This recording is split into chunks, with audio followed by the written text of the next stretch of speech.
अन्दाज गर न कति बजे आइले? कस्तो खालको तिमीहरू हुन्छ 3:30 भएछ हौ। हुन्छ 4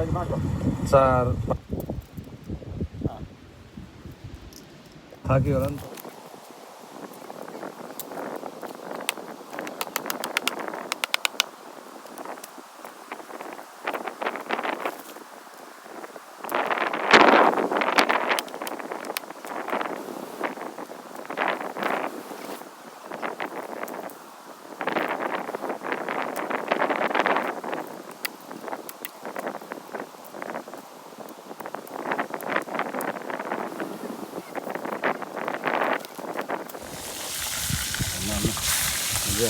टेन्सन हाल्नु नि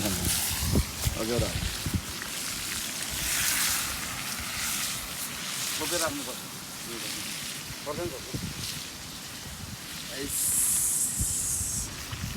दिने हो बेसीमा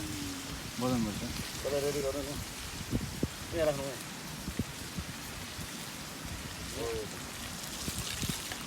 गाइस हाम्रो झर्छ तपाईँले चाहिँ पेल्नु नि आज चाहिँ अब त्यही अघि हाम्रो आज लेगुवा जाने विचार थियो तर अलिक समयमा पुगिँदैन भनेर चाहिँ हामी आज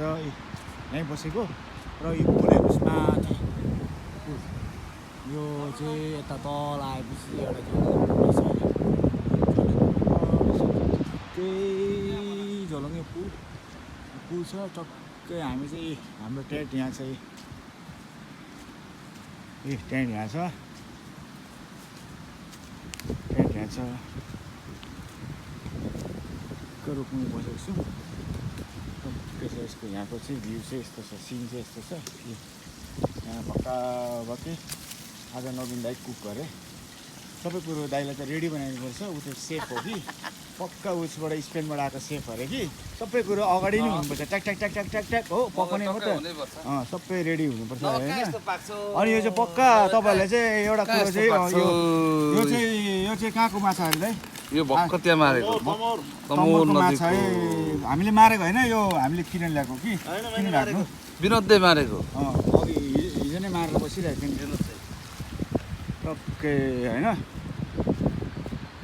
ल अब यस्तो छ भरे चाहिँ हामी क्याम्प फायरिङ चाहिँ camp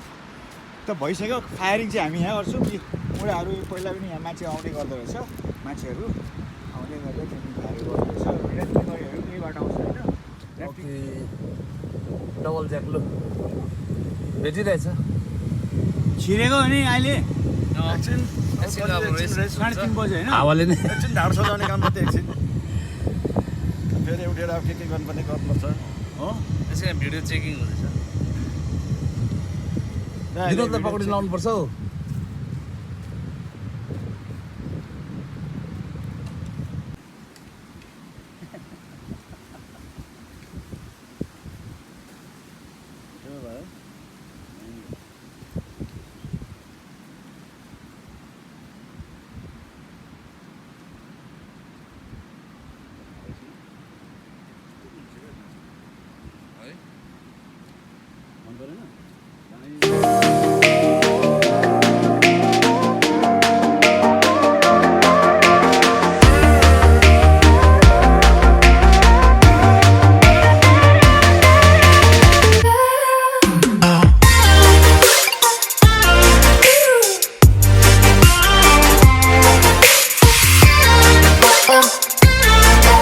one second guys the हिजो हामी यहाँ बसेको राति र अब आज हामी कति बजी हिँडेको भने आज हामी आज 11 बजेको छ 11 बजी अब यहाँबाट हामी लाग्छौँ माथि दाइहरू पनि झोलासोला रेडी गरिसकेको छ हाम्रो सबै सामानहरू सबै रेडी भइसकेको छ यो सामानहरू सबै रेडी भइसकेको छ अब हामी यहाँबाट माथि लाग्छौँ माथि मूल घाटमा निक्लिन्छौँ अनि त्यहाँबाट फेरि आज चाहिँ हामी चाहिँ मूल घाटबाट चाहिँ सिधै जाने हो माथि पाक्रीबास